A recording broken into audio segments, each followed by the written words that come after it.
Dan Snyder selling away the Washington Commanders prompts a conversation about what his tenure was and what's the future of that franchise and what I think a lot of people agree was one of the worst ownerships in sports. We'll talk about that, what Ben Roethlisberger's comments about Lamar Jackson's actually meant, and the adding of Odell Beckham Jr. to the Ravens roster, what that means for Lamar Jackson, if anything. All that and more here on the Locked On NFL podcast. I'm your host, Chris Carter, with your boy Q. It's the Friday edition. Let's get into it.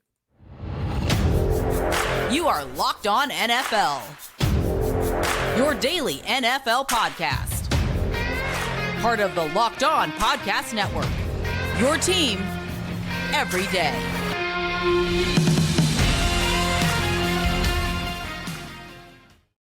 And welcome to the Friday edition of the Locked On NFL podcast. I'm your host, Chris Carter, here with your boy Q. We run the Locked On Steelers and Locked On Raiders podcast, but on Friday, you get us right here on the Locked On NFL podcast that you can find on all your favorite podcasting apps, but especially on YouTube. Like this video if you enjoy it. Subscribe to this channel to get all of our daily Monday through Friday episodes, as well as all of the bonus content that comes from the Locked On NFL channel. Today's episode is brought to you by Ultimate Football GM, the ultimate GM experience game that you can play right on your mobile device or phone.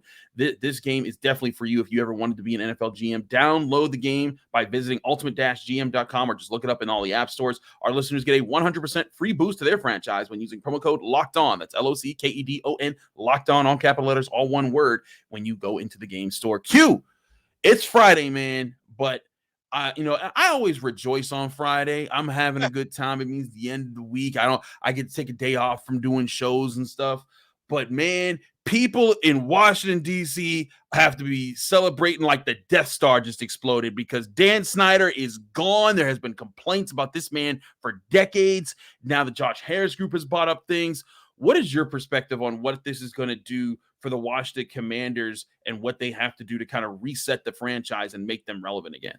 Well, I'll tell you, man, once everything becomes official, like a referee's whistle and all the sales are final and all that good stuff, it's going to be interesting, right? I mean, you said, what's it going to do for the franchise and how do they go about it? That's exactly it. How do they go back and kind of right the wrong? And Dan Snyder, obviously, he was a terrible owner. We know a lot of the things that went on while Dan Snyder was the owner of the Washington Commanders and Redskins and football team and, all that good stuff. But at the same time, there's a lot that we probably don't know still about what was going on while Dan Snyder was the owner. And so I think that they got to do a cleansing, right? I mean, it's almost like they got to rinse off the whole organization and try to get it back to where it was at one point when it was a very respectable organization. And that's not the fault of the players. That's not the fault of the coaches. That's not, anything on that side. It's all on the Dan Snyder side. So I'm interested to see exactly the kind of wholesale changes as Adam Schefter kind of referenced this morning on ESPN. There'll be a lot of wholesale changes going on with that organization. Like, how much does that affect, like, say, President Jason Wright, a guy that I had an opportunity to talk to at the Super Bowl? Like, I don't think he's done anything wrong, but he might end up becoming collateral damage. Ron Rivera, I have a lot of respect for him as a head coach. I think he's one of the only guys that could have taken that job with all the fire that was going on in Washington when he took it. He might end up being collateral damage on the football side of things. So I want to see how it all shakes out, what it starts to look like, how they put it together. Will they rebrand the football team's name? Will the Commanders stay the Commanders? There's so many questions I have, but ultimately, Chris, when it's all said and done, as awful as Dan Snyder was, he bought the team for $800 million. He's selling it for $6 billion. He made a killing. He's not hurting because of this. No, you know what I mean? Like, if I'm gonna fall, let me fall up like that. That's a bigger fall up than Cliff Kingsbury getting fired from Texas Tech, going to USC, not even ever being an offensive coordinator, and going to the Arizona Cardinals as the head coach, and then getting fired there and heading back to USC as the OC. I mean, it's like, what are we doing here? These guys are falling up. I wish I'd fall up like that, but this is a massive come up for Daniel Snyder. So he's not hurting at all. All he's doing is giving a couple middle fingers to the rest of the league, saying, "Yeah, I'm out, but I'm out with a whole lot of bags following me in my footsteps. I'm good to go." I do agree. Like, this is not a Dan Snyder doesn't really lose in this situation. He gets out of the NFL and he's paid. Right. Like but this is rich people in America, right? Like, even when you lose, you still kind of win because there's just that many outs for you. But I do think it's interesting that Dan Snyder took the stern position years ago. We will never stop being the Washington Redskins. That's good. You'll have over my dead body. They will change that name. Well, then they changed that name. They were the football team, and then they were the Commanders. Then he said he would never give up this franchise, never would do it, and now he's giving up this franchise. And I think it's been interesting to see that power kind of cede away from him. Now, granted, it's not just because he was a bad owner. Like this shouldn't give hope to like New York Knicks fans, for Chris Dolan or for anyone else out there who hates their owners and thinks that they don't care about the team. Pittsburgh Pirates fans think the same thing about Bob Nutting here as far as baseball, because I think what all that had to happen, it wasn't just the Commanders being bad for so long. It was also all of the scandals that were piling up on Dan Snyder. And none of those are going to stick, but the NFL is going to be like, look, we can't keep doing this. It wasn't just one or two. He kept being brought back into the spotlight for bad reasons. Right. And I mean, they kept him around for far too long. Right. And I get it that they have to have a majority of the owners vote him out. And it's funny, when I was at the owners meetings in Phoenix, I thought that was going to be a big, heavy conversation, but that's when it really became obvious that no, this team is really close to being sold. So actually, we're not going to have to talk about it too much at the owners meeting. So that was something that I thought was going to happen, and it didn't happen, and just kind of let me know that, this sale is about to go through. And then all of a sudden you find out about $6 billion being basically the offer that's being accepted by the Snyders, and they're going to get up out of there, and they're going to have plenty of money and ride off into the sunlight. And look, let's put it like this, or sunset. This dude was a scumbag, man. Let's just keep it real. Mm-hmm. He was a scumbag. He was awful at what he did. He just, he did so many things, as I mentioned at the top, that we'll probably never, ever know about, but he just wasn't a good dude. And I hate the fact that he's getting rewarded with all this money, but I mean, there's really nothing else you could do. So, when Jerry Richardson sold the Panthers, he sold them for a whole lot of money, right? And he was obviously disgraced on the way out. Daniel Snyder, he's disgraced on the way out, but he's selling the team for a whole lot of money. I mean, it just happens all the time. There's nothing that we can do about it. Disgrace me for $6 billion. I'll take that kind of disgrace. But anyways, let's talk about some actual football here, Q, because I do want to get to some talk here. And this, I guess this is an actual football, but we got to talk about a former AFC North quarterback is talking about a current AFC North quarterback. And of course, that was Ben Roethlisberger with Lamar Jackson. We'll talk about that. We're going to talk about this reasonably, because there's a lot of yelling going on in this conversation. You'll get reasonable part of this conversation right here in the Locked On NFL podcast. Don't go anywhere. Chris Carter, your boy Q. But first, before we do any of that, I want to talk to you guys about our great sponsors at Ultimate Football GM, the ultimate game GM experience that you can play on a game right on your phone, offline, online, however you want to play. If you've ever dreamed about being an NFL GM, this is your chance to experience that for yourself. When you play this game, you can hire your coaches and coordinators. You can trade away players, trade away draft picks, make draft picks. You can sign your staff. You can build your facilities, all the different things to build your team, deal with players who act out during the season and break the law or do things. All these things available right in this game. And they've also now added the chance for you to play against other people's teams. They now have an online capability where you can match up with, you think you've developed the best team? Well, now you get to match up with other people's best teams out there. So go play Ultimate Football GM right now. You can download it to your phone by going to your app store or going to ultimate-gm.com and downloading it there. Locked On listeners get a 100% free boost to all their franchise stats by using the promo code Locked On in the game store. That's LOCKEDON, Locked On, all capital letters, all one word when you go to the game store. Download Ultimate GM by going to ultimate-gm.com today. Ultimate Football GM. Start your dynasty today.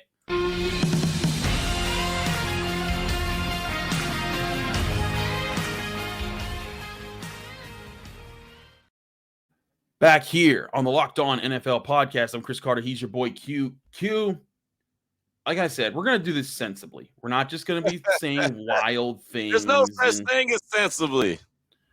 I don't like the yelling. I don't like the this is what it is, and I'm going to yell about. Like, I think it's important to have context to conversations and bring things up. So what we're getting at here is that, of course, the Lamar Jackson situation continues. He is still on the non-exclusive franchise tag, which means that teams could sign for him if they wanted to. They haven't. And he's still kind of sitting there with the Ravens and hasn't budged. And there's been questions on his value and all that kind of stuff, right? Well, Ben Roethlisberger, who has his podcast Football, and former Steelers quarterback who's now just enjoying life as a post NFLer, was talking about Lamar Jackson and talked about how, when teams face him, and he wasn't bringing this up about his contract situation. He was talking about different quarterbacks in the NFL. And he said, when he got to the part about Lamar, he said, he's not like other quarterbacks where you want to put your safeties far out and have them covering deep. You want to bring them up because you're not afraid of him as much. And the exact quote is, you don't fear him sitting in the pocket and picking you apart. You fear him as a runner. And so that was kind of just the conversation there, just talking about his talent as a player.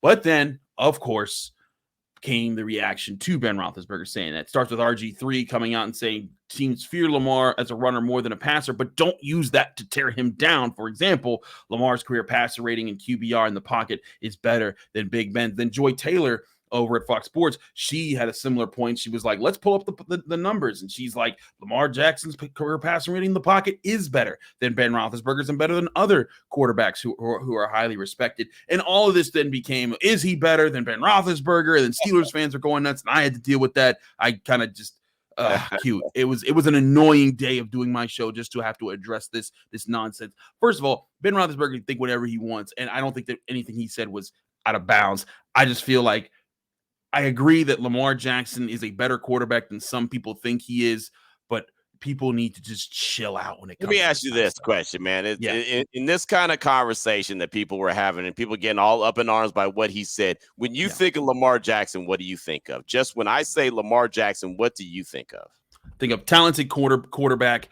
He runs the ball well. He's a decent thrower, not a great thrower, but he is a dangerous presence on the field. If I'm coaching a team against him, I have to game plan to stop him before anyone else.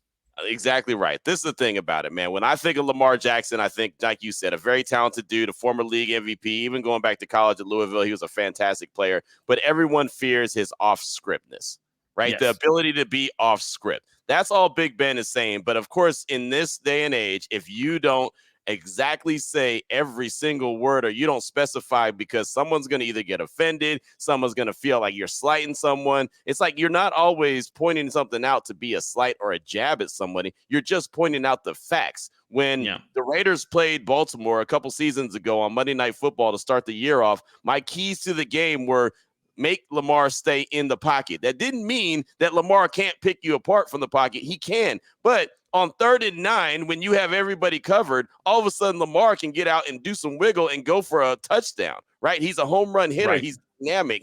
That's what you think of when you think of Lamar Jackson, is the extra elements that he brings to the table. He is a dynamic guy with the hand and the ball in his hand, right? I mean, look how many touchdown passes he threw his MVP year. It's no mistake in that. But when you think of Lamar Jackson, you think of a guy that's slippery, a guy that's going to get out there and do some wiggling. It's just like what you think of with Kyler Murray. He's slippery, right? He has a hell of an arm. Murray has a hell of an arm. He's very accurate. But no one talks about that. They talk about he's slippery. He's elusive. Jalen Hurts, he just went to the Super Bowl. Nobody's talking about how accurate he is. They're talking about, man, he's dangerous when he starts running, right? I mean, it just is what it is. It's not a slight, and everything doesn't have to be a slight. It's just it's the biggest thing that it comes to. When it came to Big Ben, my biggest concern whenever the Raiders were playing Big Ben, getting him to the ground. Yeah, because he's just that guy. And it wasn't a disrespect about the arm. It wasn't a disrespect to, well, he's not going to run around that much. It's like, hey, you got to make sure you wrap him up because he'll shake you off and then complete a pass that's off script. So I mean, you know what I mean? It's like you can compliment someone and or you could talk about someone without having to have some kind of agenda or trying to slight people. But someone wants to get mad about everything. Lamar is a slippery dude. Lamar is fantastic. He's a former MVP. Every team in the league that doesn't have a great quarterback should want one. But he's obviously not for everyone, and they built an offense in Baltimore specifically around him. So that is going back to what Big Ben says. So I took no offense to that, but I know I'm rare. I'm a rare dude. But it's just so funny that people get all upset and think that they're trying to slight Lamar. Nobody's trying to slight him. Nobody's saying that he can't throw from the pocket. But I'll tell you right now, if Lamar stands in the pocket and throws the rock 35 times and never gets out of the pocket and runs, that's a victory for your defense. You'll take that every day of the week and twice on Sunday. And again, I'll add this addendum on with pressure, because you don't want him just standing around with all the time in the world. Of course not. But I'd much rather him stand back there and throw the ball around the yard, especially because I don't believe in all the Baltimore wide receivers, right? Which is why they went out and got Odell Beckham, and I know we'll talk about that later in the show. But I'd rather him take the opportunity to throw the ball, because then you have an opportunity to maybe make a play on the ball. Maybe, the wide receiver doesn't run the right route. I mean, who knows what can happen, right? When you throw the ball, there's one thing that can happen good for the offense and a lot of things that can go bad. right? So, I mean, it's just like you'll take that chance as opposed to him getting out and possibly taking it to the house. It's just that simple. No, I agree with you there, and I think it's important to note this too. Ben Roethlisberger wasn't saying the craziest thing. There are people. They are not important people, but there are people on the internet who do take things too far. And this is what I deal with in Pittsburgh when like Steelers fans, and naturally so, Steelers Ravens, longtime rivalry. They hate each other, but Steelers fans are like, well, Lamar Jackson's a running back anyways. He's not actually a quarterback. And I'm like, oh, okay, buddy, yes, he's more dangerous with his legs, but he is a quarterback. It's just that there is in today's NFL, you want mobile quarterbacks. It's absolutely part of the strategy that you want, guys. Heck, Patrick Mahomes can't do what Lamar Jackson does, but if Patrick Mahomes couldn't roll outside of the pocket and improvise, he wouldn't be the superstar quarterback that he is right now, because he would be limited in all the extra stuff that he can do. So there are some people that go over the line, but again, those are the people. And this is something that, a guy that I really respect, Bomani Jones, once said. He was just like, people, not everybody's voice matters. Not everybody needs to get their opinion in on everything.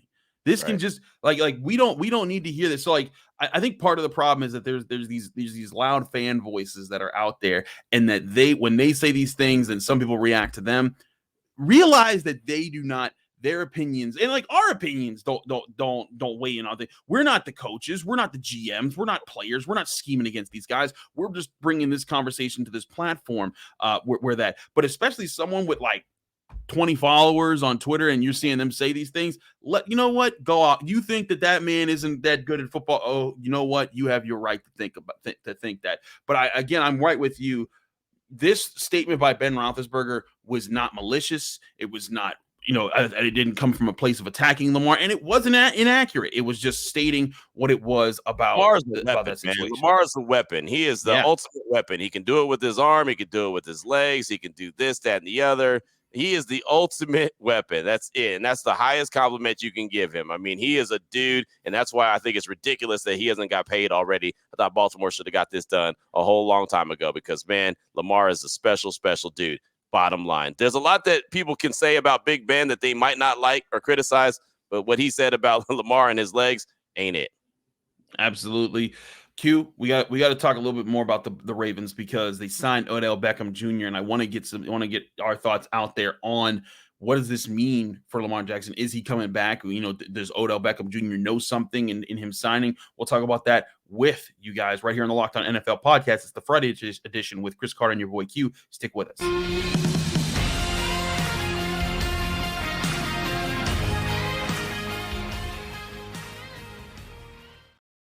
Back here on the Locked On NFL podcast, I'm your host, Chris Carter, here with my friend and co-host, your boy Q.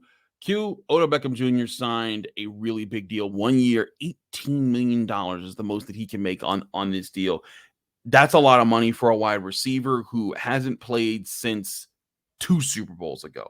Yeah. And he's been dealing with injuries. But now it appears he's back and he's ready to go. But the question then, when everyone signed is of course, then is, okay, is this the move to show that, like, hey, Lamar's going to be around, and we finally got him a big name wide receiver, a guy who's been a playmaker in the NFL. Now everyone can say that we're not giving him tools and weapons. He can go out there and play. So I was kind of with that thinking, but then when Odell Beckham Jr. was talking during his press conference, it didn't appear clear to him that Lamar Jackson was definitely back, or that there was some inner agreement between him, Lamar Jackson, and the Ravens that if he signs this deal, that Lamar Jackson will then come out of his trade requests and stick with the team. Is this a foregone conclusion that like when all said and done, training camp opens or the opening day, their first regular season game, Lamar Jackson is going to play? Or is this still a murky situation, even with Odell Beckham Jr. signing? Oh, I think it's very murky. I don't think that there's any kind of reassurances that Lamar is going to be there. And I really don't believe just because they signed OBJ and gave him that monster contract, $15 million guarantee with up to $18 million, as you mentioned, for a 1-year deal. I don't think that has anything to do with Lamar Jackson. And I'm sure that they've talked. I know that they're buddies. I know that they went to the club afterwards after he agreed to the deal with the Ravens. But one, in the club, they didn't look too happy. They just kind of looked like they were hanging out. But, I heard this conversation, or I heard some arguments of, that go against what we're saying right now. On ESPN, I was listening to Fitz and Harry with Jason Fitz and Harry Douglas. And I think Jeff Darlington from ESPN was on there as well. And he was like, come on, guys. it's a no-brainer. Lamar's obviously going to be back. And I countered with, hey, man, how do you know that? I mean, look, they grossly overpaid OBJ. Why would they do that if they know that Lamar is going to come back? They could say, hey, you could play with your buddy Lamar. Oh, well, okay. And he could probably take a little bit less of a contract. I think that they had to overpay him because they don't have the reassurances, because they don't know who the quarterback. He probably said, well, who's the quarterback going to be? Well, we think it's going to be Lamar, but we haven't worked it out yet. Yeah, I'm not going to take that chance. I'm going to go to the Jets like everyone believed he was going to go. Okay, well, we'll up the ante. So, okay, then all of a sudden, OBJ is like, well, I've already got a ring.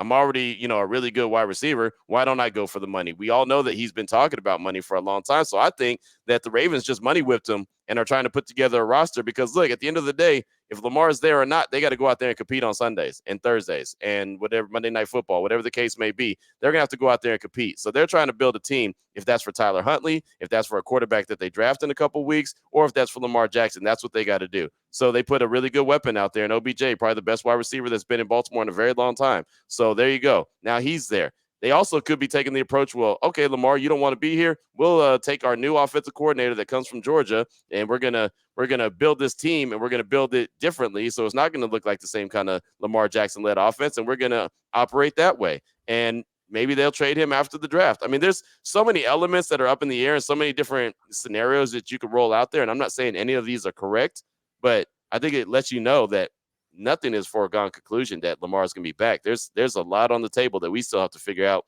and find out what Baltimore is going to do.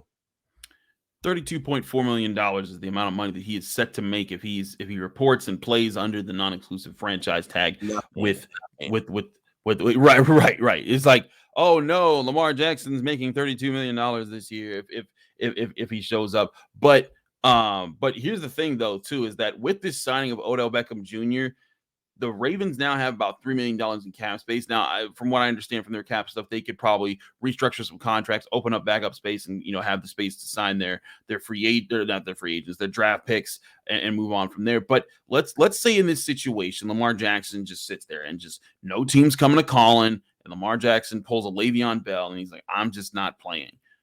What do you do if you're the Ravens on offense? Because your offense was tailored around his style of play. Yeah, I get that Huntley and they have their backups, but they're still just backups. Do you brace for that by picking a quarterback in this NFL draft class, which you're not guaranteed to to get one of the top 5 guys, because those guys might go inside the top 10, or do you have some other alternative plan here to be prepared for if he doesn't show up and that cap number is just sitting there?